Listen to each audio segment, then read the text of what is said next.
போன ஞாயிற்றுக்கிழமை ஒரு செய்தி பேசினேன். ஆண்கள் தான் சொல்லணும், பெண்கள் சொல்ல வேண்டாம். போன வாரம் என்ன செய்தி பேசினேன்? போன ஞாயிற்றுக்கிழமை நான் பேசின செய்தியுடைய தலைப்பு என்ன?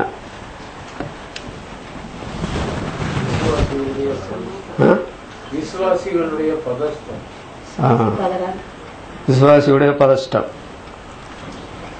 இன்றைக்கு காலையில் உங்களோடு கூட சேர்ந்து வெளிப்படுத்தின விசேஷம் 14ஆம் அதிகாரம் 13ஆம் வசனத்திலிருந்து நான் பேச விரும்புகிறேன். வெளிப்படுத்தின விசேஷம் 14ஆம் அதிகாரம் 13ஆம் வசனம் வாசியுங்கள். பின்பு பரலோகத்திலிருந்து ஒரு சத்தம் உண்டாக கேட்டேன். அது, கர்த்தருக்குள் மரிக்கிறவர்கள் இது முதல் பாக்கியவான்கள் என்று எழுது. அவர்கள் தங்கள் பிரயாசங்களை விட்டுவிட்டு இளைப்பாறுவார்கள். அவர்களுடைய கிரியைகள் அவர்களோட கூட போம். ஆவியானவரும் ஆம் என்று திருவள்ளப்படுத்துகிறார் என்று சொல்லிச்சு. இங்கே மூன்றாவது தேவதூதன் ஒருவன் சொன்ன வார்த்தையை தான் இந்த இடத்துல எழுதப்பட்டிருக்கிறது. அது ஆண்டவருடைய அனுமதியோடு அந்த தூதன் வந்து அங்கே சொல்லுகிறார். அதுல நான் ஒரு வார்த்தையை பார்க்கிறோம். அவர்கள் தங்கள் பிரயாசங்களை விட்டொழிந்து இளைப்பாறுவார்கள். கர்த்தருக்குள்ள மரிக்கிறவர்கள் பாக்கியவான்கள் என்று எழுது. விசுவாசிகளுடைய பிரயாசங்கள் என்ற தலைப்பில் அவங்களோடு பேச போகிறேன். விசுவாசிகளுடைய பிரயாசங்கள். அவர்கள் தங்கள் பிரயாசங்களை விட்டொழிந்து, விசுவாசம் தொடங்கினதிலிருந்து நம்முடைய மரண பரியந்தம் நாம் பிரயாசப்பட வேண்டும். விசுவாசிகள் பிரயாசப்படுவார்கள் என்று இந்த வசனத்தில் நாம் பார்க்கிறோம். அந்த பிரயாசம் அது நம்முடைய மரணத்தோடு முடிகிறது. அல்லது ஆண்டவர் நாம் உயிரோடு இருக்கும்போது வந்தால் அவருடைய வருகையோடு நம்முடைய பிரயாசங்கள் முடிவடைகிறது. பிரயாசப்படாத ஒரு விசுவாசியும் கிடையாது. அப்படித்தான் இந்த வசனத்தில் நாம் பார்க்கிறோம். அவர்கள் தங்களுடைய பிரயாசங்களை விட்டொழிந்து, நான் இவ்வளவு பிரயாசப்பட வேண்டி இருக்குதே அப்படின்னு யாராவது மனசுல நினைச்சா உங்களுக்கு ஒரு நல்ல செய்தி. நீங்க ஒரு நாளைக்கு பிரயாசத்தை விட்டு ஒழிஞ்சிருவீங்க. அப்புறம் பிரயாசப்பட வேண்டிய அவசரமே இருக்காது. நான் பிரயாசப்படுகிறேனா என்று விசுவாசிகள் தங்களை தாங்களே பரிசோதனை பண்ண வேண்டும். விசுவாசியுடைய பிரயாசங்கள். இந்த விசுவாசியுடைய பிரயாசங்கள் என்று சொல்லும் பொழுது நாம தான் பிரயாசப்படுறோம், உலக மக்கள் பிரயாசப்படவில்லை என்று நாம் அப்படி நினைக்க முடியாது. அவர்களும் பிரயாசப்படுகிறார்கள். அவங்க ரட்சிக்கப்படாதவங்க, நாம ரட்சிக்கப்பட்டவங்க. அவங்க உலக மனுஷர், நம்ம தேவ மனுஷர். இவ்வளவுதாங்க வித்தியாசம். ஆனால் அவருடைய பிரயாசங்கள் அது கணக்கில் எடுக்கப்படாது. அவருடைய பிரயாசங்களுக்கு ஒரு முடிவு உண்டாகும். அவருடைய பிரயாசங்களுக்கு ஒரு பலனும் இல்லை என்று பைபிளை நாம் பார்க்க முடியும். நீங்கள் பிரசங்கியின் புஸ்தகம் 6ஆம் அதிகாரம் 7ஆம் வசனத்தை பார்த்தால், மனுஷன் படும் பிரயாசம் எல்லாம் அவன் வாய்க்குத்தானே, அவன் வாய்க்காய்த்தானே, அவனுடைய மனதுக்கோ திருப்தி இல்லை. இப்ப மனுஷர் படுகிற பிரயாசம் எல்லாம் வாய்க்குத்தான், ஆனால் அவருடைய மனதுக்கு திருப்தி இல்லை. திருப்தி இல்லாத பிரயாசங்களைத்தான் உலக மனுஷர் பெற்றுக் கொண்டிருக்கிறாங்க. அவங்க பிரயாசப்படவில்லை என்று நாம் சொல்ல முடியாது. அதே பிரசங்கியின் புஸ்தகம் 1ஆம் அதிகாரம் 3ஆம் வசனத்தை நீங்கள் பார்த்தால், சூரியனுக்கு கீழே மனுஷன் படுகிற எல்லா பிரயாசத்தினாலும் அவனுக்கு பலன் என்ன அப்படி சொல்லி ஒரு கேள்வி கேட்கிறார் சாலமோன் ராஜா. எல்லாம் பிரயாசம் படுறாங்க, ஆனால் அந்த பிரயாசத்தினால பலன் என்ன? அது பலன் இல்லை என்றுதான் அவர் சொல்லுகிறார். சரி, அவங்க தான் பிரயாசப்படுறாங்க, இவர் விசுவாசியா மாறிட்டாருங்க சாலமோன். ஏன் அவங்கள மாதிரி நான் பிரயாசப்பட்டாளன்னா அப்படின்னு இவரும் பிரயாசப்பட ஆரம்பிச்சார். விசுவாசிகளை பார்த்து படிக்கல, உலக மக்களை பார்த்து படிச்சார். அப்ப அவர் சொன்னது என்ன தெரியுமா? பிரயாசப்பட்டுட்டு பிரசங்கி 2ஆம் அதிகாரம் 11ஆம் வசனத்துல, நான் பட்ட எல்லா பிரயாசத்தையும் கண்ணோக்கி பார்த்தேன். சாதாரண பார்வையில் கண்ணோக்கி பார்த்தேன். இதோ எல்லாம் மாயையும் மனதுக்கு சஞ்சலமாயிருக்கிறது. சூரியனுக்கு கீழே பலன் ஒன்றும் இல்லை. ஆனா உலக மனுஷன் தான் பிரயாசப்பட்டு பலன் ஒன்றும் இல்லைன்னு சொல்றேன். ஆனா இந்த விசுவாசி இவர் பிறக்கிறதுக்கு முந்தைய தேவன் இவருடைய பேரை சொன்னார், அமைதுள்ள புருஷன் என்று சொன்னார். இவனை ராஜாவாகவும் வச்சாச்சு இஸ்ரவேல் சமுதாயத்தில். அதுக்கு பின்னால நடந்த காரியத்தை பற்றி தான் இவர் சொல்றார். அப்போ என்னுடைய பிரயாசத்தை கண்ணோக்கி பார்த்தபோது சூரியனுக்கு கீழே பலன் ஒன்றும் இல்லை அப்படின்னு சொல்றார். இவராயிருந்தாலும் சரி எவராயிருந்தாலும் சரி பிரயாசப்பட்டு முடிவில் அவங்க என்ன சொல்றாங்க தெரியுமா? பிரசங்கியின் புஸ்தகம் 5ஆம் அதிகாரம் 16ஆம் வசனத்துல 15ஆம் வசனத்துல, பிரசங்கியின் புஸ்தகம் 5ஆம் அதிகாரம் 15ஆம் வசனத்துல, அவன் தன் பிரயாசத்தின் பலன் ஒன்றையும் அவன் கையில கொண்டு போறது இல்லை. நானா இருந்தாலும் சரி அவனா இருந்தாலும் சரி நாங்க பிரயாசப்படுகிறோம், ஆனால் அவன் மரிக்கும் போது கையில ஒன்றையும் கொண்டு போறது இல்லை அப்படின்னு உலக மனுஷன் தானே சொல்லணும். ஆனா இந்த சாலமோன் ஏன் அப்படி சொன்னார்னா, அவர் அந்த சமயத்துல உலக மனுஷனை போல மாறிட்டார். அவர் அப்படித்தான் சொல்ல முடியும். அப்புறம் பாத்தீங்களா, பிரசங்கின் புஸ்தகம் 2ஆம் அதிகாரம் 18ஆம் வசனத்துல, நான் சூரியனுக்கு கீழே பட்ட பிரயாசத்தை எல்லாம் வெறுத்தேன் அப்படின்னு சொல்றார். இதோ நான் சூரியனுக்கு கீழே நான் பட்ட பிரயாசத்தை எல்லாம் வெறுத்தேன், ஒரு பிரயாசத்தை கூட நான் வெறுக்காமல் இல்லை அப்படின்னு சொல்றார். உலக மனுஷனும் பிரயாசத்தை வெறுக்கிறாங்க, ஒரு விசுவாசி உலக பிரயாசத்தை வெறுக்கிறார். வெறுத்தது மாத்திரமா, பிரசங்கின் புஸ்தகம் 2ஆம் அதிகாரம் 20ஆம் வசனத்தை நீங்கள் பார்த்தால், சூரியனுக்கு கீழே நான் பட்ட எல்லா பிரயாசத்தின் மேல் உள்ள ஆசையை விட்டுவிட வகை பார்த்தேன். எல்லா பிரயாசத்தின் மேல் உள்ள ஆசை, அதை விட்டுவிட வகை பார்க்கிறார். விட்டு விட்டாரா? இல்லைங்க, அந்த ஆசையோட அவர் செத்தார். அதான் சரித்திரம். கடைசியில கடல்ல தேசத்தை வச்சுட்டு போனார். அவருடைய மகன் அந்த கடனை தீர்க்க முடியாம தேசம் 2ஆ உடைஞ்சு போச்சு. அப்போ விசுவாசிகளான தேவ ஜனங்களும் அறிந்து கொள்ள வேண்டிய காரியம், உலக மக்களும் அறிந்து கொள்ள வேண்டிய காரியம், உங்களுடைய பிரயாசம் வேதத்தின்படியான பிரயாசமா, உலக சம்பந்தப்பட்ட பிரயாசமா, அல்லது உலக மக்களை பார்த்து நீங்கள் படுகிற பிரயாசமா? இந்த பிரயாசத்திற்கு ஒரு பலனும் கிடையாது. இந்த பிரயாசத்தினால மாயையும் மனசுக்கு சஞ்சலமா இருக்கிறது தான் சொல்லணும். இந்த பிரயாசத்தை இன்றைக்கோ நாளைக்கோ நீங்க வெறுக்க வேண்டி இருக்கும். வேண்டாம் வெறுப்பா, என்னுடைய இது என்னை விட்டு போக மாட்டேங்குதுன்னு சொல்லி அதை விட்டுவிட நீங்க வகை கூட பார்க்கலாம். டூ லேட், பிந்தி போச்சு. அந்த பிரயாசத்தோடைய உலகமும் சாவேன், தேவனுடைய பிள்ளைகளும் சாவாங்க. அப்படி சாக வேண்டாம். ஆனால் அங்கே சொல்லப்பட்ட வெளிப்படுத்தும் விஷயத்தில் சொல்லப்பட்ட ஆதாம் முதல் கிறிஸ்துவின் 2ஆம் வருகை பெரிந்த உள்ள எல்லா விசுவாசிகளும் அவர்கள் உலக மக்களை பார்த்து அவர்களை போல பிரயாசப்படாமல் பைபிளில் எதற்காக பிரயாசப்பட வேண்டும் என்று சொல்லப்பட்டதோ அதற்காக மாத்திரம் அவர்கள் பிரயாசப்பட்டதுனால சிலர் கொஞ்சம் பிரயாசப்பட்டாங்க, சிலர் அதிக பிரயாசப்பட்டாங்க. கடைசியில் ஆண்டவர் செய்த போதும் போதும், இவ்வளவு நீங்க பிரயாசப்பட்டது போதும், அதை விட்டு ஒளிஞ்சு நீங்க சேர்ந்துருங்க பரலோக ராஜ்யத்துக்கு. 2000 வருஷ காலமா ஆயத்தப்படுத்தின அந்த பிதாவின் வீட்டுக்கு சேருங்க அப்படி சொல்லி பிரயாசப்பட வேண்டிய அவசியம் இல்லாத பரலோகத்துக்கு ஆண்டவர் கொண்டு போய் சேர்க்க போகிறார். விசுவாசியுடைய பிரயாசங்கள். நீங்க இன்னும் விசுவாசி ஆகல, இன்னும் நீங்க ரட்சிக்கப்படலைன்னா பிறந்த முதல் இன்றைக்கு வரையில் நீங்கள் பட்ட பிரயாசம் நோ யூஸ், ஒன்னுக்கும் பிரயோஜனம் இல்லை, ஒன்னுக்கும் பிரயோஜனம் இல்லை. அது வெறுக்கப்பட வேண்டியது, அது விட்டுவிடப்பட வேண்டியது. சரி, நீங்க விசுவாசி ஆயிட்டீங்க, இத்தனை வருஷ கால சபையில் இருக்கிறீங்க, ஆனா நீங்க உலக மக்களை போலவே பிரயாசப்பட்டதாக உங்களுடைய மனசுல பட்டுட்டா ஒரு பலனும் கிடையாது. நீங்க அதை வெறுக்க வேண்டி இருக்கும், அதை விட்டுவிட வேண்டியெல்லாம் அறிவு இருக்கும். கடைசியில் விட்டு விடாமல செத்து போனாலும் போயிடுவீங்க. ஆனால் இங்கே விசுவாசியுடைய பிரயாசங்கள் என்று சொல்லி தூதன், 3வது தூதன் சொல்றாரு ஆண்டவருடைய சார்பில், அந்த பிரயாசம் என்று சொல்வது பரலோகம் எழுதி வைத்திருக்கிற பிரயாசங்கள்.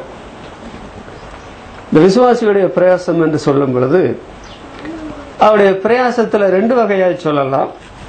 அவள் இன்னும் உலகத்துல தான் இருக்கிறாங்க, பரலோகத்து போலையே. அவர்கள் உலக சம்பந்தப்பட்ட பிரயாசம் படுகிறது பாவம், தவறு என்று பைபிள் சொல்லவில்லை. அது பட்டுத்தான் ஆக வேண்டும். ஆனால் அதற்கு ஒரு அளவு இருக்கிறது. அளவுக்கு மிஞ்சினா அமிர்தம் கூட நஞ்சாச்சே. ஆண்டவர் நம்ம பூலோகத்தில் இருக்கிறோம் என்று உணர்ந்ததுனாலதான் பரமண்டல ஜபத்துல மனிதருக்குரிய 3 காரியங்களை பின்பகுதியில் சொன்னதை நாம் பார்க்கிறோம். நான் உலகத்தில் இருக்கிற வரையில உலக மனுஷர் தான். ஆனால் இந்த உலகத்தில் இருக்கும்போது மறு உலகத்துக்கு சொந்தக்காரர்கள் என்பது நமக்கு தெரியும். எபிரேயர் 2ஆம் அதிகாரம் 5ஆம் வசனத்துல பார்க்கிறோம். இனி வரும் உலகத்தை குறித்து பேசுகிறோமே, அது தேவதூதருக்கு கீழ்ப்படுத்தவில்லை, நமக்கு கீழ்ப்படுத்தினார். அந்த உலகத்துக்காக தேவனுடைய பிள்ளைகள் பிரயாசப்பட வேண்டும், பிரயாசப்படுகிறோம். ஒன்று உலக பிரயாசம், என்ன உலகத்துல வாழுகிறோம்.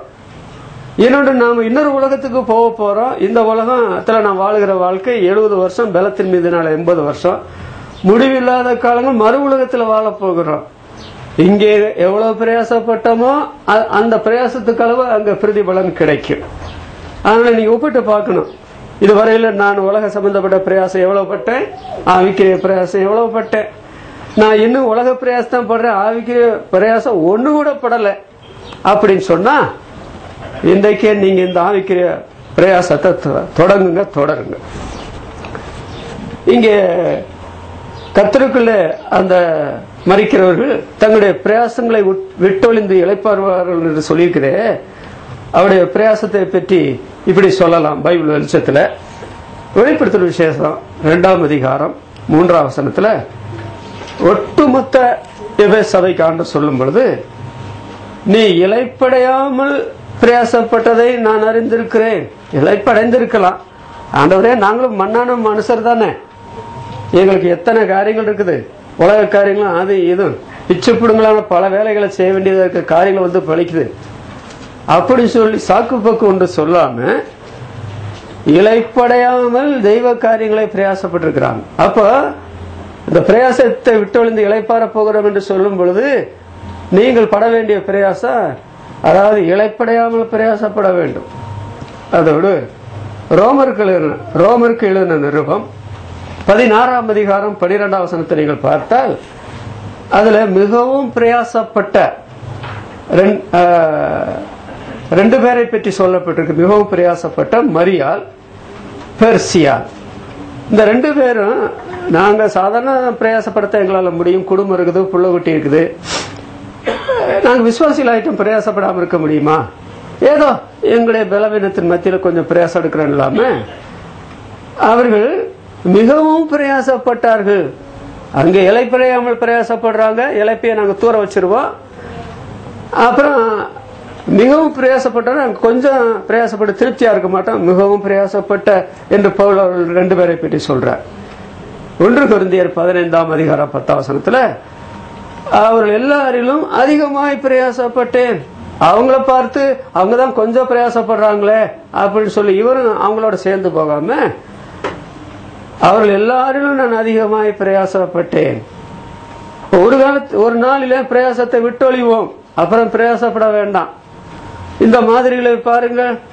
இளைப்படையாமல் பிரயாசப்படலாமே, மிகவும் பிரயாசப்படலாமே, அதிகமாய் பிரயாசப்படலாமே. மனசுதான் காரணம். மனசு இருந்தா இளைப்படையாமல் பிரயாசப்படலாம், மனசு இருந்தா மிகவும் பிரயாசப்படலாம், மனசு இருந்தா அதிகம் பிரயாசப்படலாம்.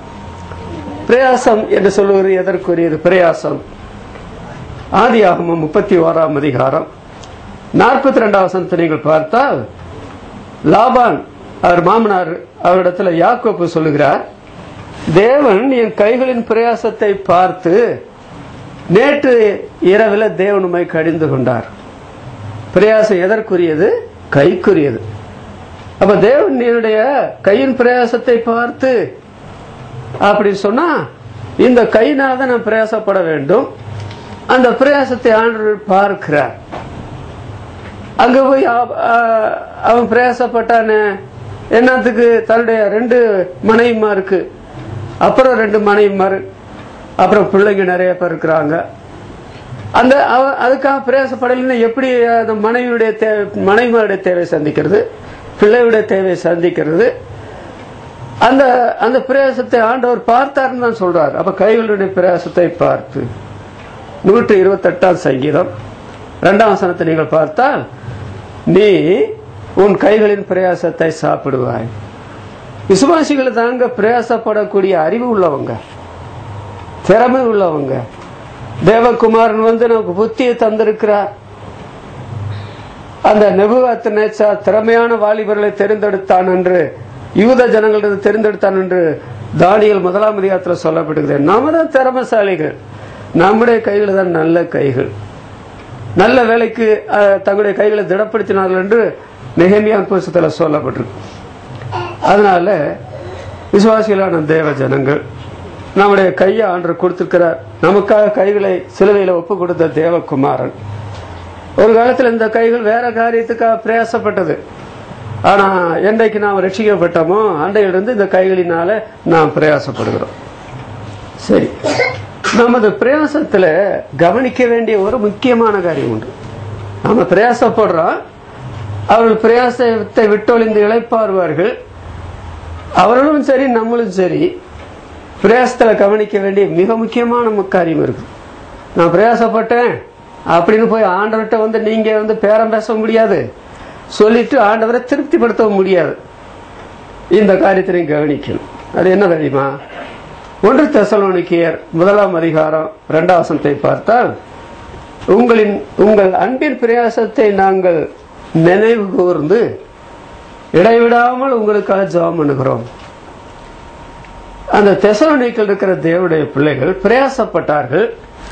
அந்த பிரயாசம் ஏதோ கடமைக்காக, மற்றவர் சொன்னதுனால அல்லது மனுஷர் பார்க்கும்படி அப்படி ஒன்று செய்யாதபடி எங்கள் ஆண்டவர் பிரயாசப்பட சொல்லி இருக்கிறார்.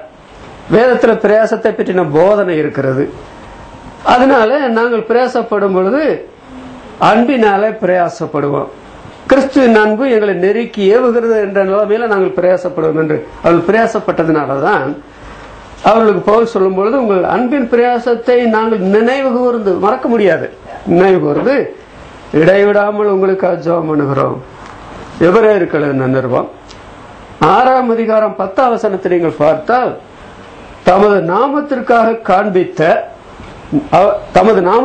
நீங்கள் காண்பித்த அன்புள்ள பிரயாசத்தை மறந்து விடுகிறதுக்கு தேவன் அநீதி உள்ளவர் அல்லவே அப்படி என்று சொல்லி ஒட்டுமொத்த எபிரேய விசுவாசிகளுக்கு அப்போஸ்தலனாகிய பவுல் சொல்கிறார். அப்போ தமது நாமத்து நிமித்தம் காண்பித்த அன்புள்ள பிரயாசத்தை தேவன் மறப்பாரா? அப்ப அன்பு இதுல அடங்கி இருக்க வேண்டும். இதுல நம்முடைய பிரயாசத்தில் அன்பு இல்லை என்றால், நான் இழப்படையாமல் பிரயாசப்படுறேன், மிகுதியா பிரயாசப்படுறேன், அதிகம் பிரயாசப்படுறேன்னு சொல்லிட்டு அதற்குள்ள அன்பு இல்லைன்னா என்ன பிரயோஜனம்? இதுக்கு இப்படி சொல்லலாம், உப்பில்லாத பண்டம் குப்பையிலன்னு சொல்லுவாங்க. சோத்துல கண்டிப்பா உப்பு போடணும், குழம்புல கண்டிப்பா உப்பு போடணும். எந்த பதார்த்தமே நாம் புசிக்கும் போது அதுல உப்பு இல்லை என்றால் அதை சாப்பிட முடியாது. ஏதோ மனம் கோணிச்சு முகம் சுழிச்சு கொண்டுதான் சாப்பிடும். பைபிள்ல வாசிக்கிறோம் 1 கொரிந்தியர் 13 அதிகாரத்துல, அன்பு இல்லை என்றால் எனக்கு அன்பு இல்லை என்றால் என்று விசுவாசிகளை வைத்து தன்னை மாதிரியாக்கி சொல்லுகிறார். எனக்கு அன்பு இல்லை என்றால், அன்பினால கிரியை செய்யற விசுவாசமே உதவும், இல்லைன்னா அது ஒண்ணுக்கும் உதவாது. அப்புறம் உங்கள் காரியங்கள் எல்லாம் அன்போடு செய்யப்பட கடவுது என்று பைபிள்ல சொல்லப்பட்டிருக்கிறது. ஆனால் இன்றைக்கு எல்லாம் நடக்குது, ஆனா உள்ள நல்லா பார்த்தா அன்பு தாங்க இல்லை. அன்பு இல்லை, ஐக்கியம் இல்லை, ஒரு மனப்பாடு இல்லை. இது இல்லாமல் நாம் சபை ஆராதனை நடத்தினால், இது இல்லாமல் நாம் வேத பாட கூட்டம் நடத்தினால், இது இல்லாமல் நாம் ஜெபித்தால், ஒரு வகையில பணம் சேகரித்து நல்லா சாப்பிட்டுட்டு போனா, அல்லது விசேஷ கூட்டம் நடத்தினா என்ன பிரயோஜனம்? இது இருக்கணும் இல்ல? அன்பு, அன்பர் அன்பைத்தான் எதிர்பார்ப்பார். நம்முடைய அன்பை ஆண்டவரிடத்தில் சொல்லி ஒன்றும் தெரிய வேண்டியதில்லை. ஆண்டவர் நம்முடைய உள்ளிந்திரியங்களை அறிந்திருக்கிறவர். அதனால தமது அன்புள்ள பிரயாசத்தை மறந்து விடுக்க தேவன் அநீதி உள்ளவர் அல்லவே உங்களுடைய அன்பின் பிரயாசத்தை நாங்கள் நினைவு வருகிறோம். அதனால நம்முடைய வாழ்க்கையில அன்பு சரியா இருக்குதா? ரட்சிக்கப்பட்ட போது நம்முடைய அன்பு எப்படி? எல்லாரும் மேல உள்ள அன்பு எப்படி? ஆராதனையில வந்து கூட்டத்தில் கலந்து கொள்கிற அந்த விஷயத்தில் நம்முடைய அன்பு எப்படி? வேத பாட கூட்டத்தில் கலந்து கொள்ளுதல் நம்முடைய அன்பு எப்படி? ஊழியம் என்று அறிவிச்ச உடனே ஓட்டமா ஓடி வந்து அதுல கலந்து கொள்ளுதல நாம் காண்பித்த அன்பு எப்படி? பணச்செலவு விஷயத்துல நாம் ரட்சிக்கப்பட்ட போது நம்முடைய அன்பினால எவ்வளவு காரியங்களை மன உற்சாகமா நாம் செய்தோம். ஆனால் அந்த அன்பு குறைந்து போகக்கூடிய ஆபத்து இருக்கிறது மறுக்க முடியாது இல்லையா? எரேமியா புஸ்தகத்தில் சொல்லப்பட்டிருக்குது, உன் இளவயதன் பக்தியை நேசத்தை நான் அறிந்திருக்கிறேன். ஆதி மேன்மை என்று யூதாவின் புஸ்தகத்தில் சொல்லப்பட்டிருக்கிறது. ஆதி விசுவாசம் என்று கூட பைபிளை நாம் பார்க்கிறோம். நீ ஆதி அன்பை என்று ஆண்டவர் எபேசு சபைக்கு சொல்றார். ஏன் அந்த ஆதியிலிருந்து ஏன் தொடர்ந்து வரக்கூடாது? அதான் நான் கேட்கிறேன். எத்தனை முறை சபை கூடுறான், எத்தனை பிரசங்கம் கேட்கிறான், அப்புறம் சபையில அன்பு இல்ல, ஐக்கியம் இல்ல, உறவினப்பாடு சொல்லி புலம்பலாமா? இது உபதேசமா? இது சபையா? இது விசுவாசமா? இது இழைப்படுகிற காரியமா? அதனால அன்பு என்று சொல்லுகிறது மகா முக்கியமானது. சரி, நம்முடைய இந்த அன்பை வைத்துக் கொண்டு, அதாவது இலைப்படையாமல் மிகவும் அதிகமாக பிரயாசப்படும் பொழுது அதற்கு பலன் இருக்குதா இல்லையா அப்படின்னு கேட்டா, அதான் இங்கே சொல்லப்பட்டிருக்கு. வெளிப்படுத்தும் விசேஷம் 14ஆம் அதிகாரம் 13ஆம் வசனத்துல, பிரயாசத்தை விட்டொழிந்து இளைப்பாறுவார்கள், அவருடைய கிரியைகள் அவர்களோட கூட போகும் அப்படின்னு எழுதி. வெளிப்படுத்தும் விசேஷம் 22ஆம் அதிகாரம் 12ஆம் வசனத்துல சொல்லுகிறார். 11ஆம் வசனம் 12ஆம் வசனத்துல வாஸ்தா, அநியாயம் செய்யறோம் அநியாயம் செய்யட்டும், அசுத்தமா இருக்கணும் அசுத்தமா இருக்கட்டும், பாவம் செய்யறதுக்கு ஆண்டவர் அனுமதி கொடுத்ததை போல தெரியுது. இல்லங்க, பலமுறை பாவம் வேண்டாம் அநீதி வேண்டாம் என்று பிரசங்கம் கேட்டுட்டோம். அதை விட்டு விடாம அதை செய்யணும் என்று தீர்மானிக்கிற மக்களை ஆண்டவர் என்ன செய்ய முடியும்? சரி, அநியாயம் செய்யற அநியாயம் செய், அசுத்தமா இருக்க அசுத்தமா இருக்கட்டும். ஆனால் விசுவாசிகளை மாறின ஒருபாடு நீதி செய்கிறவன் இன்னும் நீதி செய்யட்டும், பரிசுத்தம் உள்ளவன் இன்னும் பரிசுத்தமாகட்டும். கொஞ்சம் நீதியில இருக்கப்படாது, கொஞ்சம் பரிசுத்தத்தை திருப்தி அடையக்கூடாது. நீதி செய்கிறவன் நீதி செய்யட்டும், பரிசுத்தம் இன்னும் பரிசுத்தமாகட்டும். நான் அவனவனுடைய கிரிகளுக்கு அளிக்கும் பலன், அவனவனுடைய கிரிகளுக்கு அளிக்கும் பலன் என்னோட வருகிறது. அப்ப இந்த வெளிப்படுத்தின விசேஷம் 14ஆம் அதிகாரம் 13ஆம் வசனத்துல நம்முடைய கிரிகள் நம்மோட கூட போகும், வரும், மரிக்கும் போது இங்கே சொல்கிறார், அவனவனுடைய கிரிகளின்படி அளிக்கும் பலன் என்னோடு வருகிறது. ஆண்டவர் பலன் தர வேண்டும் என்றால் நீங்க பிரயாசப்பட்டா போதும். ஆண்டவர் எனக்கு பலன் தர வேண்டாம் அப்படின்னு சொன்னா குத்துக்கட்டை மாதிரி உட்கார்ந்துருக்க சபையில ஒரு வேலையும் செய்யாதீங்க, கூட்டத்துக்கு இடையிடையே வராதிங்க. அப்புறம் தெரு பிரசங்கம் அப்படின்னு சொன்னா வர வேண்டாம். ஏன்னா உங்களுக்கு வர மனசு இல்லையே, அதுக்கு ஏதாவது சாக்கு போக்கு சொல்லிருங்க. ஆனால் ஆண்டவர் வந்துருவார், நீங்க அவரை பார்த்துருவீங்க. அப்ப நிறைய பிரயாசப்பட்ட, அதிகமான பிரயாசப்பட்ட, இலைப்படையாமல் பிரயாசப்பட்டவர்களெல்லாம் பிரதிபலனை பெரும்படி ஆண்டவருடைய சமூகத்துல ஆதாம் முதல் கிறிஸ்துவன் 2ஆவது பரியந்தம் உள்ளவங்க ஆகாய மண்டலத்துல, அதாவது கிறிஸ்துவுக்குள் மரித்தவர்கள் முதலாவது எழுந்திருப்பார்கள், உயிரோடு இருக்க நாம் மறுமாக்கப்பட்டு ஆகாயத்தில் அவரை சந்திப்போம். அவனவன் சரீரத்தில் செய்த நன்மைக்காவது தீமைக்காவது தக்க பலன் அடையும்படி கிறிஸ்துவின் நியாயசனத்துக்கு முன்னால வெளிப்பட வேண்டும் என்று சொல்லப்பட்டிருக்கிறது. அப்போ நீங்க இந்த பிரயாசத்தை எப்படி பட்டீங்க? சொன்னதுனால கூட்டத்துக்கு வந்தீங்களா? சொன்னதுனால பண உதவி செய்தீங்களா? சொன்னதுனால ஊழியத்தில் ஈடுபட்டீங்களா? உங்களுக்கு மனசு இல்லாம இந்த காரியத்தை செய்தீங்களா? சாட்சி இல்லாத விடுதலை எல்லாம் கலந்துட்டீங்களா? உங்களுக்கு ஒரு பிரதிபலனும் இருக்கா? பிரதிபலம் வேண்டாம் இப்ப வேணும்னா சொல்லுவீங்க. அங்க போய் நிறைய பேர் ஏகப்பட்ட பிரதிபலனை வெகுமதியை பெறும்போது உங்களுக்கு வெக்கமும் அவமானமும் தாங்காது. இவர் என்னமோ பெரிய வெகுமதி பெறுவார் நினைச்சோமே, இதுவரைக்கும் ஒரு ஆண்டவர் ஒரு வெகுமதி கூட கொடுக்காம வச்சிருக்கிறாரு. ஏன்?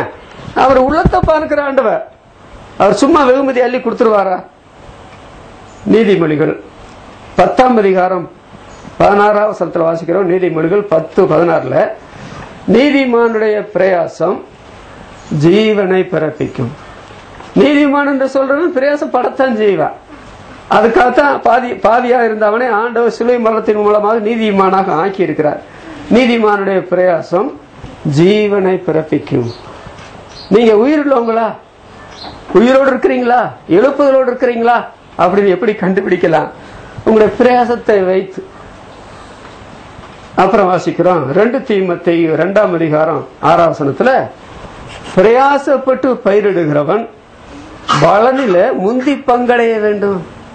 அவன் பிரயாசப்பட்டு பயிரிடுகிறான், அப்ப பலனில முந்தி பங்கடைய வேண்டும்.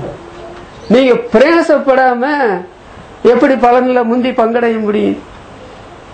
அதனால நான் இத்தனை ஆண்டு காலமா போதிக்கிற விஷயம் என்னவென்றால், ஒருத்தரிடத்துல காணப்படுகிற பரிசுத்தம் இன்னொரு இடத்துல காணப்பட வேண்டும், அது அப்படியே தொடர வேண்டும். ஒருத்தரிடத்துல காணப்படுகிற ஆவிக்குரிய உற்சாகம் அடுத்த இடத்துல அப்படி போய் சேர வேண்டும். ஒருத்தரிடத்துல காணப்படுகிற ஆவிக்குரிய வெறித்தனம் அடுத்த இடத்துல இப்படியே போய் சபம் முழுசும் ஆவிக்குரிய வெறிபிடித்தவளாக, அனலுள்ள மக்களாக, பரிசுத்தம் உள்ளவளாக, நீதி உள்ளவளாக, ஊழியத்தின் மேல தீராத ஊழிய வாஞ்சி உள்ளவளா இருக்க வேண்டும். அதுக்கு தாங்க எத்தனை வருஷ காலம் பிரசங்கம் பண்ணிட்டு வரேன், 47 ஆண்டுகளுக்கு மேல.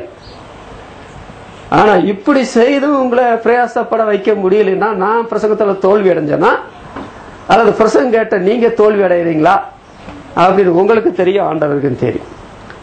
அதனால இதுவரையில பிரயாசப்படவில்லை என்றால் இப்பொழுது கூட காலங்கள் ஒன்றும் கெட்டு போகவில்லை. மணவாளன் வர தாமதித்த போது தங்களுடைய தீவெட்டியில எண்ணெயும் வைத்துக்கிட்டு இருக்கலாமே, அப்புறம் போய் திரி அணைந்து போறது எங்களுக்கு எண்ணெய் இல்லை என்று ஏன் போய் கேட்கணும்? அப்படிப்பட்ட ஒரு சூழலை வரக்கூடாது இல்லையா? அதனால நம்முடைய பிரயாசத்திற்கு பலன் உண்டு. அது சிறுசா இருக்கலாம், பெருசா இருக்கலாம். சிறுசா இருந்ததா அப்புறம் பெருசாகும். ஆனா ஒரு பிரயாசம் இல்லாத விசுவாசிகள் சொன்னா அவங்கள விசுவாசிகள் அல்ல. நாம தெரியாதனமா ஏதோ ஒரு கலர்ச்சியா இருக்கிறாங்கன்னு சொல்லி ஞானஸ்நானம் கொடுத்து உள்ள வந்துட்டு சபையில சேர்த்துக்கிட்டான். அந்த சீமோன் அப்படித்தானே ஞானஸ்நானம் பெற்று சபைக்குள்ள வந்தேன். அப்போ சொல்ல ஏமாந்து போயிட்டாங்களே. கொடிதான பிச்சிலும் பாவக்கட்டில் அகப்பட்டிருக்கிறேன் காண்கிறேன். இந்த காலத்தில் உனக்கு பங்கும் இல்லை பாகமும் இல்லை. அவன் பணத்தை கொண்டு வந்து வரத்தை சம்பாதிக்க பாக்குறானே. இந்த பணத்தை வச்சு கோயிலுக்கு ஆலயத்தை கட்டுங்கன்னு சொல்லல, இந்த பணத்தை வச்சு ஊழியத்தை நல்லா செய்யுங்கன்னு சொல்லல, இந்த பணத்தை வைத்துக் கொண்டு உங்களுடைய குடும்பத்தின் தேவையெல்லாம் பூர்த்தி செய்யுங்கன்னு சொல்லல. அவனுக்கு வர வேணுமா? பாத்தீங்களா, பணத்தை வைக்க தெரியல அவனுக்கு. பண்டிதர் பில்லிகிராம் சொல்கிறார், உலக புகழ்பெற்ற சுவிசேஷ ஊழியக்காரர், ஒரு விசுவாசி ஒரு குடும்பம் பணத்தை சரியாக பயன்படுத்த தெரியவில்லை என்றால் எல்லாமே போச்சு, எல்லாமே போச்சு. அப்ப பணத்தை சரியா பயன்படுத்துறதுக்கும் தேவகுமார் நமக்கு புத்தி தந்திருக்கிறார். பணம் எல்லாவற்றுக்கும் உதவும். பிரயாசப்படுறதுக்கு பண செலவில் பிரயாசப்பட முடியுமா? நமது பிரயாசங்கள் யார் யாருக்காக எதில் பிரயாசப்பட வேண்டும், இது விசுவாசிகளுக்குள்ள போதனை. கர்த்தரை ஏற்றுக்கொள்ளவில்லை என்றால் ஏற்றுக்கொண்டாதான் உங்களுக்கு இந்த நான் சொல்ற இந்த உபதேசம். ஏற்றுக்கொள்றதுக்கு ரொம்ப நேரம் உனக்கு காத்திருக்க வேண்டாம், நாள் வேண்டாம், நேரமும் வேண்டாம். கர்த்தராகிய இயேசு கிறிஸ்து விசுவாசி, அப்பொழுது நீயும் உன் வீட்டாரும் ரட்சிக்கப்படுவீர்கள். இன்றைக்கே ரட்சணினால் இன்றைக்கே அனுகிற காலம். நம்முடைய பிரயாசம் யாருக்காக எதில் கேட்டா, நம்முடைய ரட்சகருக்காகத்தான் பிரயாசம். அவரை முன்வைத்து அவருடைய பலத்தின்படி நாம் பட்ட பிரயாசம் தான். அதற்கு பலன் உண்டு. அந்த பிரயாசத்தை விட்டு ஒழிந்து அந்த பிரயாசத்தினுடைய கிரியைகளோடு கூட நாம் ஆண்டவரை சந்திக்க போகிறோம். நம்முடைய பிரயாசம் நமது கர்த்தருக்காக என்ற வசனத்தை பாருங்க. வெளிப்படுத்தும் விசேஷம் 2ஆம் அதிகாரம் 3ஆம் வசனத்துல, என் நாமத்துக்காக நீ இளைப்படையாமல் பிரயாசப்பட்டதை நான் அறிந்திருக்கிறேன். இந்த எபேசு பட்டணம் புறஜாதிகளிலிருந்து மனம் திரும்பினவருடைய விசுவாசியுடைய கூட்டம் தாங்க. அவங்க தியானாலே பெரியவள் என்று 2 மணி நேரம் சத்தம் போட்டு கொண்டிருந்தாங்க. அந்த எபேசுவில கிண்ணத்து புஸ்தகத்துல தான் எழுதணும். அங்கே ஆண்டவர் சபையை உண்டாக்கினார். அந்த சபையின் மக்கள் அந்த புறஜாதியில் மனம் திரும்பின பொழுது, என் நாமத்திற்காக இளைப்படையாமல் பிரயாசப்பட்டதை நான் அறிந்திருக்கிறேன். ஆண்டருடைய நாமத்துக்காக பிரயாசப்படுறதாங்க அது பிரயாசம். அவருக்கு மாத்திரம்தான் பலன் உண்டு. அதோடு எபிரேயர் 6ஆம் அதிகாரம் 10ஆம் வசனத்துல, தமது நாமத்திற்காக நீங்கள் பட்ட அன்புள்ள பிரயாசத்தை மறந்து விடுவதற்கு தேவன் அநீதி உள்ள தேவன் அல்லவே என்று தமது நாமத்திற்காக என்று சொல்லப்பட்டிருக்கிறது. ஆண்டவர் இயேசுவுடைய நாமத்தை முன்வைத்து அவருடைய நாமத்துக்காக எதை செய்கிறோமோ அது நம்முடைய பிரயாசமாக மாறுகிறது. ஆண்டவர் இயேசுவுக்கு எவ்வளவு நாமம் என்று பைபிள் படிச்சா 262 272 நாமங்கள் சொல்லப்பட்டிருந்தா சொல்றாங்க. இத்தனை நாமங்கள் உள்ளவருக்கு நீங்கள் பிரயாசப்பட வேணும்னு உங்களுக்கு சொல்லியா கொடுக்கணும். நீங்க அந்த அளவு என்ன வேத அறிவில்லாமையா போயிட்டீங்க? அந்த அளவு நீங்க குழந்தைகளாம இருக்கிறீங்க. ஆவிக்குரிய வாழ்க்கையில வளர்ந்துட்டீங்களே. அதனால அவருடைய நாமத்தை முன்வைத்து நாம் செய்ய வேண்டும். அவருடைய நாமத்தை அகற்றினோம், அவருடைய நாமத்தில் நாம் செய்யல அப்படின்னு சொன்னா இதுதாங்க நடக்கும். அது என்ன தெரியுமா? லூக்கா எழுதின சுவிசேஷம் 5ஆம் அதிகாரம் 5ஆம் வசனத்துல பார்க்கிறோம். 2 படகு வெறுமையா இருக்கிறது, முழுவதும் பிரயாசப்படுறாங்க. ஆண்டவர் வந்து கேட்கிறார், ஏதாவது உண்டா? ஐயரே, முழுவதும் பிரயாசப்பட்டு ஒன்றும் அகப்படவில்லை. ஆழத்துல தள்ளி கொண்டு போய் மீன் பிடிக்கும்படி வலைகளை போடுங்கன்னு சொன்ன பொழுது 2 படகு அமலத்தக்கதான திரளான மீன்களை பிடித்தார்கள். அப்படி சொன்னா இவங்க நினைச்சிருப்பாங்க, நாங்க பிறந்த காலத்துல தண்ணிக்குள்ளே கிடக்கிறோம், தவளை தண்ணிக்குள்ள கிடந்தது மாதிரி. எந்த இடத்துல எந்த நேரத்துல வலை போட்டா மீன் கிடைக்கும்னு அக்கு வேற அணி வேற எங்களுக்கு தெரியும். நாங்க செம்படவர்கள், பிறந்ததுல இருந்த மழை பெய்யும் போது பள்ளிக்கூடத்துக்கு கூட பள்ளிக்கூடத்துல கூட நாங்க போய் ஒதுங்கல. படிப்பெரியாதவங்க, பேதம் உள்ளவங்க. ஆனா எங்களுடைய பிரயாசத்தை நாங்கள் பயன்படுத்தி மீனை பிடிச்சிடலாம் நினைச்சோம். முழுதும் பிரயாசப்பட்டு ஒன்றும் அகப்படவில்லை. அப்போ ஆண்டவரை விட்டு விட்டு அவருடைய நாமத்தை சார்ந்து கொள்ளாமல் நாம் பிரயாசப்பட்டால் ஒண்ணும் இல்லை. இருந்ததும் போன ஆச்சரியம் இல்லை. நல்ல வேலை, வலையும் போகல, கப்பலும் தண்ணிக்குள்ள போகல. 127ஆம் சங்கீதம் 1 வசனத்துல பார்க்கிறோம், கர்த்தர் வீட்டை கட்டாராகில் கட்டுடைய பிரயாசம் வருதா. அப்படின்னு சொன்னா எந்த பிரயாசத்திற்கு நீங்க ஆண்டவரை கூப்பிடணும், அவருடைய நாமத்தை முன்வைக்கணும்.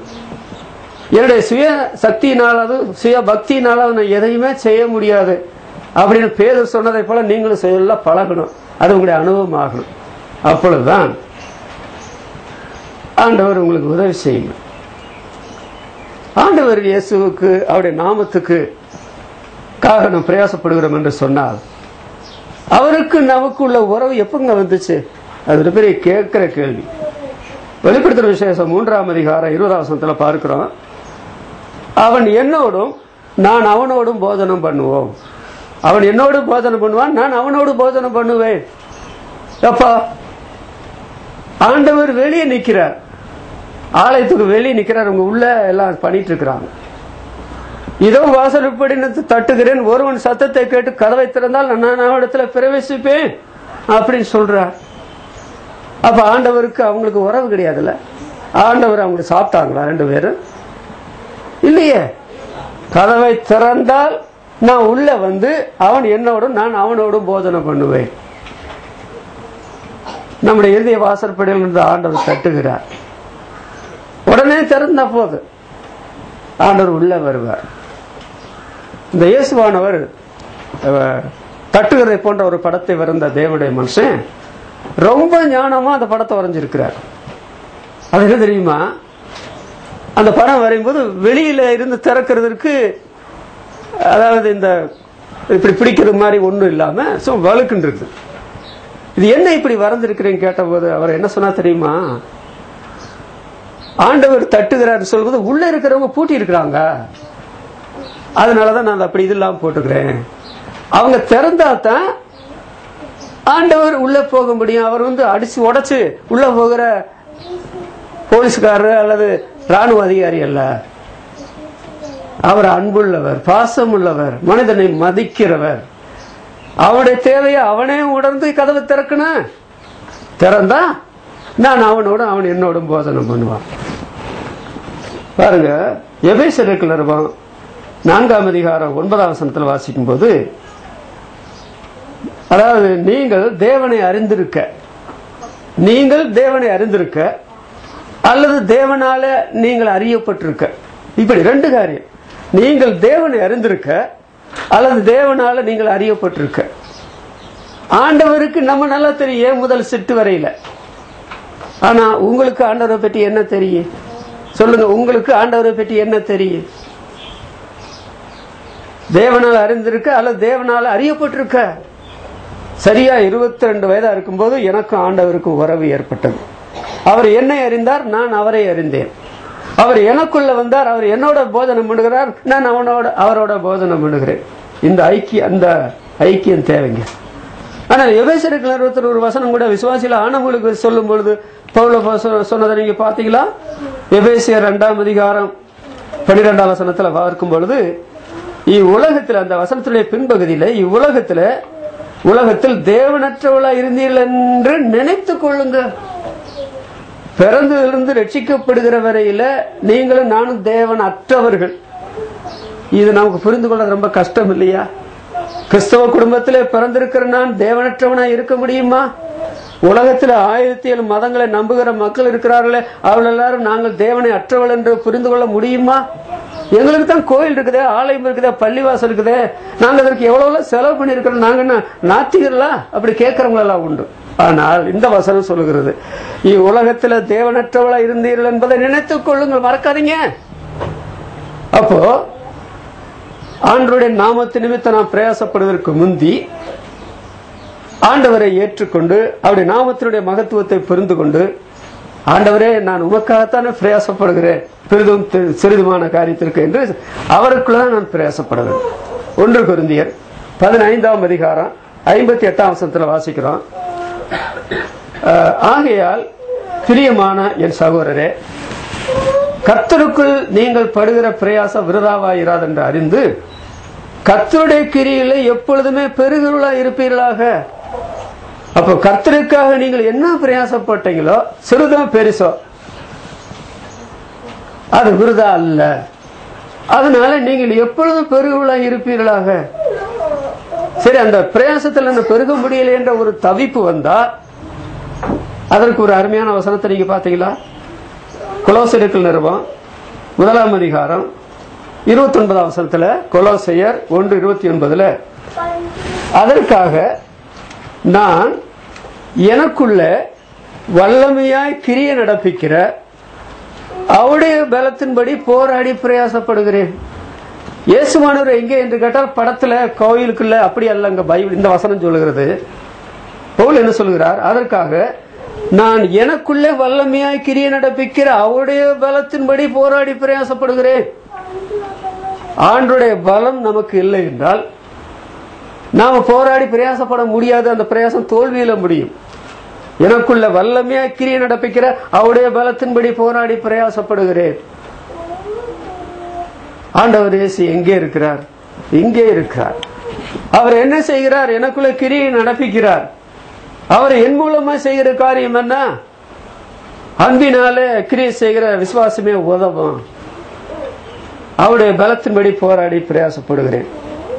இந்த தீர்மானத்துக்குள்ள வந்ததுனாலதான். இது எப்ப வந்தார் தெரியுமா உங்களுக்கு? பவுல் அப்போஸ்தலன் என்றைக்கு அவர் தமஸ்குவுக்கு போற வழியில ஒரு எருசலேமில் இருந்து வந்து தமஸ்குவுல நுழைய போறார், ஒரு 6 கிலோமீட்டருக்கு முந்தி ஆண்டவர் சந்தித்தார். அப்புறம் 6 கிலோமீட்டர் தாண்டி வந்து அனனியா சந்திக்கிறார். ஆண்டவருடைய நடத்தலின்படி அவன் எவ்வளவாய் பாடுபட வேண்டும் என்பதை நான் அவனுக்கு காண்பிப்பேன். கிறிஸ்துவனுடைய அச்சடையாளங்கள் அன்றைக்கே அவனுக்கு காட்டப்பட்டது. பிரயாசம் என்றால் என்ன, எவ்வளவு பிரயாசப்பட வேண்டும் என்பதை ஆண்டவர் முழுவதுமாய் அந்த இளம் விசுவாசிக்கு வெளிப்படுத்தினார். அப்பொழுது ஆவிக்குரிய வாழ்க்கையில் அவன் குழந்தை தானே, குழந்தை என்றதை ஒத்துக்கொள்கிறான். நான் குழந்தையா இருந்த போது குழந்தையை போல பேசினேன், யோசித்தேன், சிந்திச்சேன், குழந்தை கேட்டவளை ஒழித்து விட்டேன். அப்படி சொன்னா ஆண்டவருக்காக அன்றைக்கு செய்த அந்த தீர்மானம், அந்த பிரயாசம், எனக்குள்ள வல்லமையா கிரியை நடப்பிக்கிற அவருடைய பலத்தின்படி போராடி பிரயாசப்படுகிறேன். விசுவாசிகளை பார்த்து ரொம்ப ரொம்ப ரொம்ப ரொம்ப ரொம்ப சந்தோஷப்படணுங்க. குடும்பங்களை பார்த்து, வாலிபரை பார்த்து, சபையில பொறுப்புகளை பார்த்து, இப்படிப்பட்ட பொறுப்புள்ள உள்ள ஆண்டவரை எனக்கு தந்தீர, தேவ ஊழியத்திருக்கிற எனக்கு இப்படிப்பட்ட விசுவாச குடும்பங்களை ஆண்டவரை எனக்கு தந்தீர, இப்படிப்பட்ட வாலிபர்களை ஆண்டவரை நீர் எழுப்பி எனக்கு தந்தீர, எவ்வளவு பிரயாசப்படுறாங்க. கட்சியில படுறவங்க பிரயாசத்தை நீங்க பார்த்திருக்கிறீங்களா? ராத்திரி பகல பேனர் நட்டுறாங்க, நோட்டீஸ் ஒட்டுறாங்க, மேடைகளை அலங்காரம் பண்றாங்க, சுமந்துட்டு போறாங்க, எல்லாம் நடக்குது. ஒரு பலனும் இல்லை. அந்த ஆசையை விட்டு விட வகை பார்ப்பாங்க, வெறுப்பாங்க, அந்த கட்சியை விட்டே போயிட்டு அந்த மார்க்கத்தை விட்டே ஓடி போவாங்க. ஆனால் தேவனுடைய பிள்ளைகள் நீங்களும் நானும் கர்த்தருக்குள்ள படுகிற பிரயாசம் விருதம் அல்ல. நான் சொன்னேன், சபையை சரியான நிலைமையில நடத்த முடியலன்னா நான் சபையை விட்டே வெளியே போயிடுவேன். அதை மறந்துடாதீங்க. சபையை விட்டே வெளியே போயிடுவேன். அப்படி ஒரு சகோதரன் ஈரோட்டில் செய்தார். நல்ல தேவனுடைய ஊழியக்காரர். சபையை நடத்துறதுக்கு எல்லா பிரயாசத்தை பட்டு பார்த்தார். இந்த மூப்பர்ல இருக்கிறவங்க ஒத்துழைப்பு கொடுப்பாருன்னு எதிர்பார்த்தார். விசுவாச குடும்பங்கள் ஒத்துழைப்பு கொடுப்பார்கள் எதிர்பார்த்தார். ஆனா அவங்க தொண்டு தொட்டு பழக்கத்தை மாத்தாம இடத்தில் பண்ணிட்டே இருந்தாங்க. இந்தாங்க நீங்களும் உங்க சபையும். அவரு பல இடங்கள்ல பிரயாசப்பட்டு ஒரு பெரிய பில்டிங்கை கட்டி ஆலயத்தை நடத்திட்டு இருந்தார். இந்த சபையின் மக்கள் விட்டுட்டு போயிட்டார். இப்ப யாரோ ஒரு தகுதி இல்லாத ஒரு ஆள் அங்க உட்கார்ந்து சபை நடத்திட்டு இருக்காரு. பாத்தீங்களா? விசுவாசிகளான தேவனுடைய பிள்ளைகள் அதே பெரிய காரியங்களை சாதிக்கக்கூடியவர்கள் என்னுடைய தனிப்பட்ட அபிப்பிராயம். 2 வால்பாறையில இதே சபையில பல முறை வசனத்தை சொல்லக்கூடிய பாக்கியத்தை ஆண்டவர் எனக்கு இந்த சபையில தந்தார். வேற எந்த ஊழியக்காரருக்கும் அந்த சலாக்கியம் கிடைக்கல. அவங்க பல வேறு இடங்கள் போயிட்டு இருப்பாங்க. நான் பட்ட பிரயாசம் விருதாக போகக்கூடாது, நான் ஓடுகிறது விருதாக போகக்கூடாது, நான் உங்களுக்காக பட்ட பிரயாசம் வீணாய் போயிட்டு என்று கலாத்திருக்கிற இடத்துல பவுல அப்போஸ்தலன் கேட்டாரு. அதனால நம்முடைய பிரயாசம் கர்த்தருக்குள்ளே அவருடைய உதவியை தேடினா பிரயாசப்பட பலன் அறிவார். கர்த்தருக்காக முதல்ல. 2வது நம்முடைய பிரயாசம் யாருக்கு தெரியுமா? நம்முடைய உடன் விசுவாசிகளுக்காக நாம் பிரயாசப்படுகிறோம் என்று சொல்கிறார் பவுல் அப்போஸ்தலன். அது பாருங்க, அப்போஸ்தலனுடைய விடிகள் 20ஆம் அதிகாரம் 34ஆம் வசனத்துல, நீங்கள் அறிந்திருக்கிறபடி எனக்கும் என்னோடு கூட இருந்தவர்களுக்கும் வேண்டியவர்களுக்காக, எனக்கும் என்னோடு இருந்தவர்களுக்குன்னா நிறைய பேர் அவரோட கூட இருந்தாங்க, இருந்தவர்களுக்கும் வேண்டியவர்களுக்காக இந்த கைகளே வேலை செய்தது. இப்படி பிரயாசப்பட்டு பலவீனரை தாங்கவும் வாங்குறதை பார்க்கலாம் கொடுக்கிறதே பாக்கியம் என்று நம்முடைய கர்த்தராகிய இயேசு கிறிஸ்து சொன்ன வார்த்தையை நீங்கள் நினைக்கவும் வேண்டும் என்று எவ்விதத்தினாலும் உங்களுக்கு மாதிரி உங்களுக்கு காண்பித்தேன். அப்ப ஏன் பவுல் அப்போஸ்தலன் உழைச்சாருன்னு சொன்னா, இந்த கைகள் வேலை செய்யும் சொன்னா, என் குடும்பத்தை பாக்குறதுக்கு, எங்களுடைய உற்றார உறவுடைய இனஜன பந்துகளை கவனிக்கிறதுக்கு, இதான் உலக மனுஷன் செய்யறாங்க. ஆனால் எனக்கும் என்னோடு இருக்கிறவர்களுக்கும் தேவை இருந்தவர்களுக்கு வேண்டியவர்களுக்காக இந்த கைகளை உழைத்தது. எபேசியர் பவுல் அப்போஸ்தலன் சொல்லும் பொழுது 4ஆம் அதிகாரம் 28ஆம் வசனத்துல, திருடுகிறவன் என்னை திருடாமல். விசுவாசிகள் திருடுவாங்களா? ஏன் விசுவாசிகள் திருடுறாங்க? எதுல? மல்கியா 3ஆம் அதிகாரம் 8ஆம் வசனத்துல 10ஆம் வசனம் வரையில பாத்தீங்கன்னா, இஸ்ரவேல் மக்களே நீங்கள் ஒட்டுமொத்தமா என்ன திருடி நின்றீங்க. ஆங்கில பைபிள்ல திருடி நின்றதை தமிழ் பைபிள்ல வஞ்சித்தீர்கள் சொல்லி, காணிக்கையிலும் தசமபாகத்திலும் தானே. இவங்க காணிக்கையும் ஒழுங்கா கொடுக்கல, தசமபாகம் ஒழுங்கா கொடுக்கல. இவங்க தான் 1ஆம் நம்பர் திருடர்கள். பாத்தீங்களா?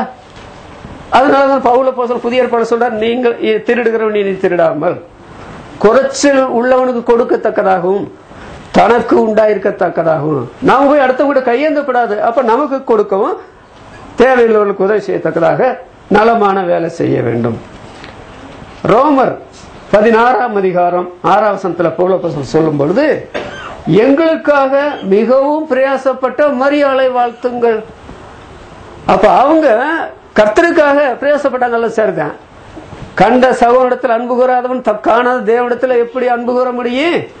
கண்ட சகோதரனுக்கு உதவி செய்யாதவன் காணாத தேவனுக்கு எப்படி உதவி செய்ய முடியும்? கண்ட சகோதரனுக்காக பிரயாசப்படாதவன் காணாத தேவனுக்காக பிரயாசப்படுகிறேன் சொல்றது பொய் தானே, மாய்மாலம் தானே. அதனால எங்களுக்கு மிகவும் பிரயாசப்பட்ட மரியாள். அப்போ வேலை செய்தாலும் சரி, பணத்தை சம்பாதிச்சாலும் சரி, நம்முடைய நோக்கம் எதுவா இருக்கணும்?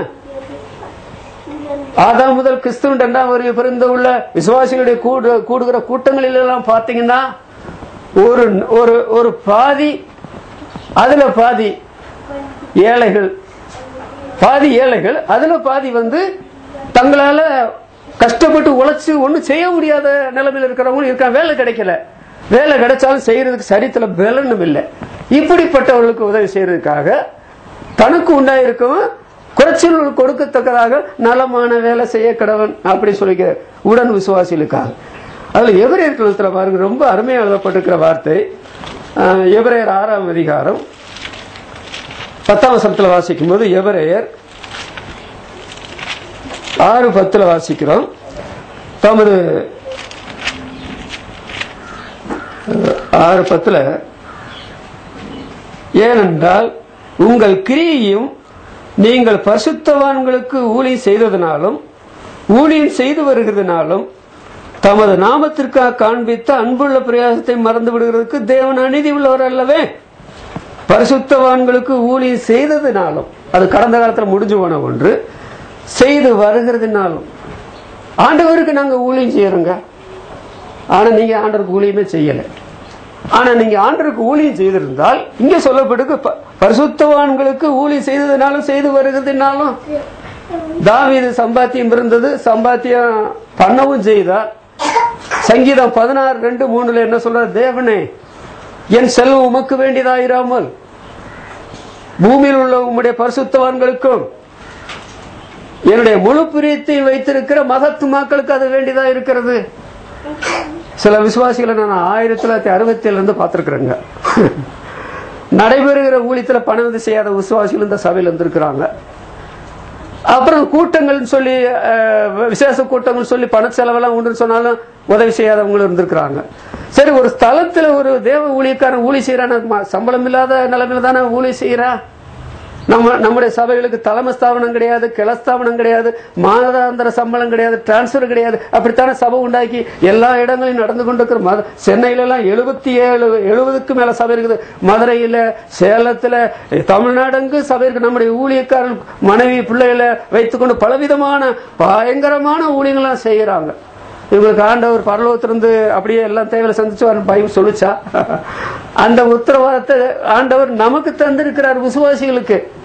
அந்த 2 காசு போட்ட விதவையை ஆண்டவர் தன்னுடைய ஜீவனத்துக்கு உண்டானது எல்லாம் போட்டு விட்டான்னு சொல்லி சொன்னாரு. கொடுக்கறதுல மனசுதானே முக்கியம். இன்னொன்று, அவர்கள் கொடிய தரித்திரம் உடையவர்களா இருந்தோம். கொடிய தரித்திரம், திராணிக்கு மிஞ்சி கூட கொடுத்தாங்க. அப்ப கொடுக்கறது மனசு தானே வேணும். ஆனா நான் நினைக்கிறேன், அப்படி கொடுக்காத இருந்தவங்க நினைச்சேன், நாம தெரியாதனமா அவங்களை சபையில் சேர்த்து போட்டோம், நல்ல உபதேசம் சொல்லாம. அதனால அவங்க அப்படித்தான் இருப்பாங்க. அப்படியே போட்டும், ரிட்டையர்ட் ஆகுற வரைக்கும் எனக்கு உதவி செய்யாம போன எஸ்டேட்ல வேலை செய்தவங்க எல்லாம் உண்டு. நான் அதை கவனிக்கவும் இல்லை. இவங்க கொடுக்கலைன்னா ஆண்டு யாரை கொண்டு அப்படி தேவை சந்திக்கிறார். ஆனால் இது உடன் விசுவாசிகளுக்காக, ஊழியர்களுக்காக, பறந்து நடக்கிற ஊழியர்களுக்காக நாம் செய்ய வேண்டிய உதவி. அப்புறம் இன்னொரு பிரயாசத்தை நான் சொல்லி முடிக்கிறேன். ஒன்று, கர்த்தருக்காக நாம் படுகிற பிரயாசம். அது இலைப்படையாமல் பிரயாசப்பட வேண்டும், மிகுதியாய் பிரயாசப்பட வேண்டும், அதிகமாய் பிரயாசப்பட வேண்டும் கர்த்தருக்கு, உடன் விசுவாசிகளுக்கு. இன்னொன்று, ஊழியத்துக்காக நான் பிரயாசப்பட வேண்டும். 2 கொரிந்தியர் 11ஆம் அதிகாரம் 27ஆம் வசனத்தை நீங்க பாத்தீங்கன்னா, பிரயாசம் என்று சொல்றார் பவுல் அப்போஸ்தலன். அந்த வசனத்து ஆரம்பத்தில் அதுல அநேக முறை, அநேகம் தரம் நான் பிரயாசப்பட்டேன் என்று சொல்றார். 1-2 முறை இல்ல, அநேகம் தரம், அநேகம் முறை. 1 கொரிந்தியர் 15ஆம் அதிகாரத்தில் சொல்லும் 15ஆம் அதிகாரம் 10ஆம் வசனம் சொல்லும் பொழுது, அவர்கள் எல்லாரும் அதிகமாய் பிரயாசப்பட்டேன் என்று சொல்லும் போது என்ன மனசுல சொன்னார் தெரியுமா? நிறைய பேர் அவரோட சேர்ந்த ஊழியத்தில் ஈடுபட்டாங்க. சபைகளிலும் நிறைய பேர், அதாவது சேர்ந்து ஊழியத்தில் ஈடுபட்டதெல்லாம் அவருக்கு தெரியும். ஆனால் அவர்கள் எல்லாரும் பட்ட பிரயாசத்தை விட தேவ கிருபை என்ன கிரியை செய்தனால அதிகமாக பிரயாசப்படும். இது ஊழியத்தில் காண்பிக்கப்படுகிற பிரயாசம். சொல்லப்போனா, அந்த 4 நாட்கள் நான் பிரயாணத்தில் இந்த சகோதரோட சேர்ந்து, வாலிப தம்பிமாரோட சேர்ந்து கொட்டுற வெயில்ல காலையில் சாயங்காலத்திலும் போறது என்னுடைய சளித்துக்கு ஒத்து வரவே செய்யாதுங்க. எனக்கு வயசு கோளாறும் இருக்கு, சளி தொந்தரவு, இன்னும் பலவேறு காரியங்கள். சில சமயத்தில் நான் உற்சாகமா இருக்கிற ரொம்ப சோர்ந்து போய் உட்கார்ந்துட்டு இருப்பேன். அந்த 4 நாள் எப்படி அந்த பிரயாசத்தை அவங்களோட சேர்ந்து செய்தேன்னு சொல்லி இப்ப உட்காந்து எனக்கு யோசிக்க கூட முடியல. அதுக்கு பின்னால நான் படுத்துக்கிறேன்னு கூட நினைச்சேன். ஆனால் ஆண்டவர் அந்த பிரயாசப்பட பலன் அருளினார் இல்லையா? இது ஊழியத்துக்கு நாம் செய்ய வேண்டிய பிரயாசம். நீங்க ஒரு நாள் வேலையை விட்டுட்டு வந்து அந்த ஊழியத்துல கலந்துருக்கலாம்ல. நீங்க அந்த நாள்ல செய்யப்படுகிற அந்த ஊழியத்துக்குள்ள செலவினங்கள் நீங்க கொடுத்திருக்கலாம்ல.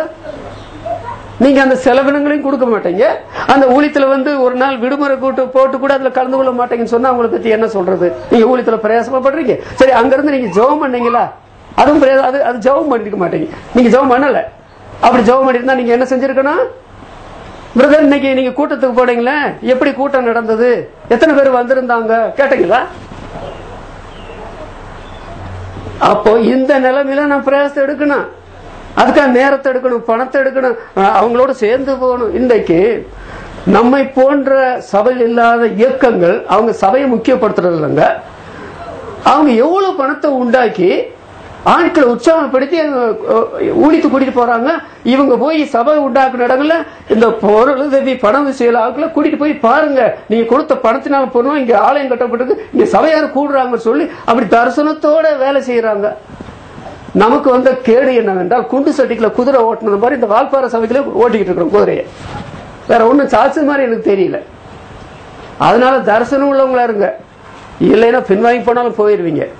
உங்களுடைய பிரயாசத்தை ஆண்டவர் ஒன்றுமில்லை என்று சொல்ல வேண்டிய அவசரம் கூட ஏற்பட்டால் ஏற்பட்டுரும். சங்கீதம் 68:11 பாத்தீங்களா? ஆண்டவர் வசனம் தந்தார், அதை பிரசித்தப்படுத்துடைய கூட்டம் மிகுதி. கூட்டம் கூட்டமா அறிக்கிறாங்க. பெண்கள் கூட்டம் கூட்டமா போறாங்க, ஆண்கள் கூட்டம் கூட்டமா போறாங்க, அறிவிக்கிறாங்க. பிலிப்பியர் 2:14 பவுல் சொல்றார், ஜீவ வசனங்களை பிடித்துக் கொண்டு உலகத்துல சுடர்களை போல பிரகாசிக்கிறீர்கள். பிலிப்பு விசுவாசிகளை பற்றி சொல்றார், உலகத்துல சுடர்களை போல பிரகாசிக்கிறீங்க. பிலிப்பு பட்டணத்தில் அல்ல, அதெல்லாம் வெளியில. அந்த பிலிப்பியர் 1:14 பாத்தீங்கன்னா, அநேக சகோதரர்களில் அநேகர் உபத்திரம் இருக்கிறது தெரிஞ்ச பிற்பாடு கூட திடன் கொண்டு கர்த்தருடைய வசனத்தை சொல்ல துணிந்திருக்கிறாங்க. நீங்க என்னதான் பிரசங்கம் பண்ணுங்க, சில விசுவாசிகளை ஒண்ணுமே செய்ய முடியாது. நீங்க ஞாயிற்றுக்கிழமை கூட்டம் 10 மணிக்கு 9 மணிக்கு எல்லாரும் உள்ள வந்துட்டீங்கன்னா எனக்கு எப்படி இருக்குன்னு தெரியுமா? சந்தோஷத்துல அன்னைக்கு உற்சாகமா நான் செய்வேன். ஆனா மணியை பார்த்துட்டு அது ஒருத்தர் சொல்றாரு, மதுரையில் நான் சொல்றேன், எங்க சபையில மூப்பரம் எத்தனையோ வருஷம் இருக்காருங்க, ஒரு நாளாகிலும் அந்த சபையின் மூப்பர் சபையின் கூட்டத்துக்கு முந்தி வந்ததே கிடையாது. எல்லா கூட்டத்துக்கும் பிஞ்சுட்டான் வருவேன். இவருக்கு யார் சபை மூப்பர் ஊக்க கொடுத்தா சொல்லுங்க? இவர் மூப்பருக்கு லாய்க்கா?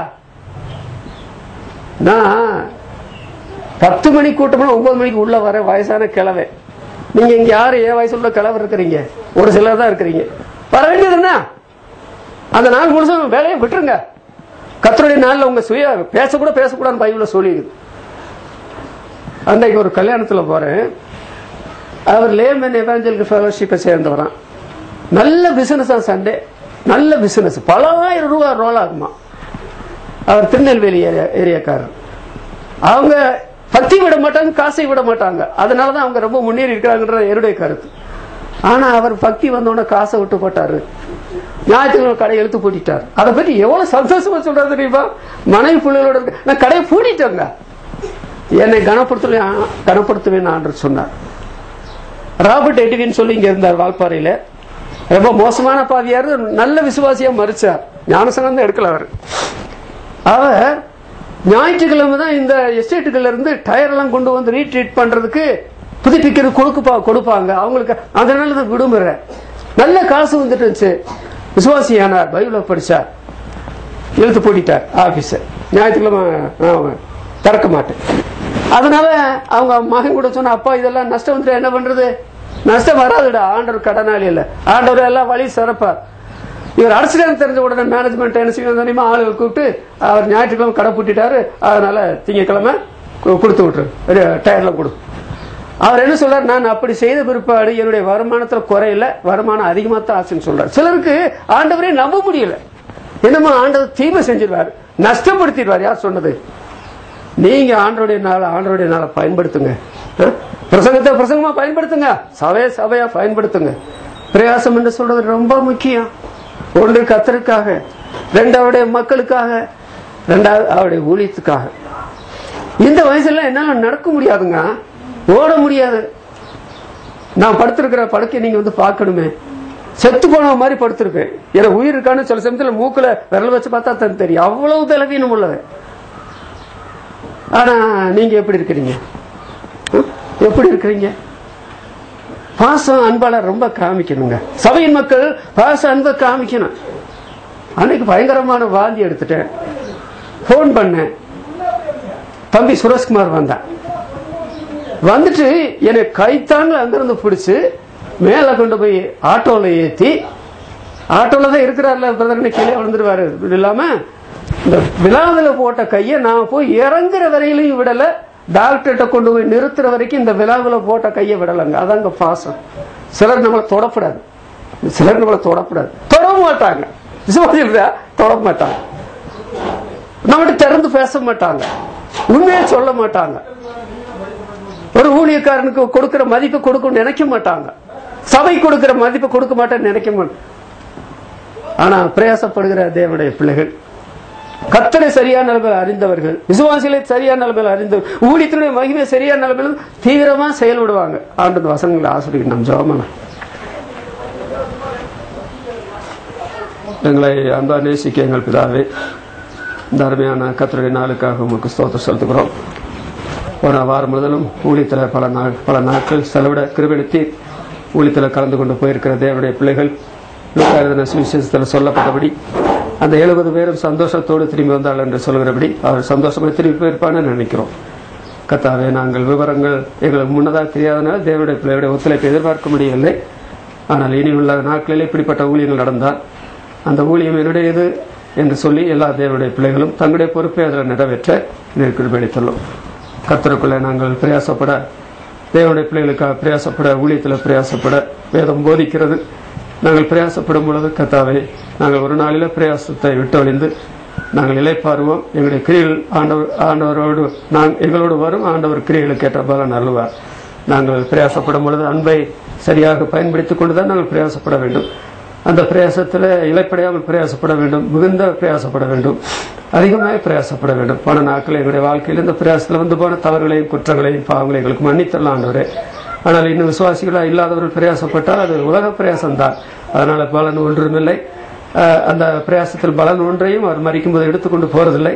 அந்த பிரயாசத்தை விட்டுவிட வகை பார்ப்பார்கள், அதை வெறுப்பார்கள். ஆனால் அதற்குள்ள வாழ்க்கை முடிந்து போகும். ஆனால் நாங்களும் உலக மக்களாக இருக்கும்பொழுது உலக பிரயாசப்பட்டோம். ஆனால் அந்த பிரயாசம் தேவைதான் என்றாலும் அதற்கு ஒரு அளவு உண்டு. ஆனால் சாலமோன் அளவுக்கு மீறி போனதுனால உலக மனுஷனை போல அறிக்கிட வேண்டியதாக இருந்தது, உலக மனுஷனை போல மறிக்க வேண்டியதாக இருந்தது. ஆனால் தேவனுடைய பிள்ளைகளான எங்களுடைய வாழ்க்கையில நாங்கள் பிரயாசப்பட வேண்டும் என்று சொல்லும் பொழுது எதற்காக பிரயாசப்பட வேண்டும், எப்படி பிரயாசப்பட வேண்டும், எதற்கெல்லாம் பிரயாசப்பட வேண்டும் என்று வேதத்தில் அருமையாக எழுதி கொடுத்திருக்கிறேன். அதனால தேவனுடைய பிள்ளைகள் வசனத்தை கேட்ட பிற்பாடு அதுபடி மீறாதபடி இந்த பிரசங்கத்தினால் அவருடைய வாழ்க்கையில ஒரு பெரிய மாற்றத்தை ஏற்படுத்தி எல்லா தேவனுடைய பிள்ளைகளும் பிரயாசப்படுகிறோம் என்று சொல்லி அந்த பிரயாசம் எங்களுக்கும் மற்றவர்களுக்கும் நிச்சயத்துக்கும் அது பயனளிக்கத்தக்கதாக கிருபைக்க வேண்டும் என்று ஜெபிக்கிறோம். தந்தமுடைய வசனத்துக்காக ஸ்தோத்திரம். வசனம் கேட்டபடி மக்களை ஆசிர்வதி இங்கே செலவிடுகிற மீதமுள்ள நேரத்தை எங்களுக்கு ஆசீர்வாதமாக்குவீராக. ஜெபம் கேட்டபடி நாள ஸ்தோத்திரம் மீட்பர் நாமத்தில் வேண்டுகிறோம் பிதாவே, ஆமென். என் ஆத்மாவே கர்த்தரை ஸ்தோத்திரி, என் முழுவதும் என்னோட பிரசன்னத்தை ஸ்தோத்திரி, என் ஆத்மாவே கர்த்தரை ஸ்தோத்திரி, அவர் செய்த சகல உபகாரங்களை மறவாதே. ஆமென்.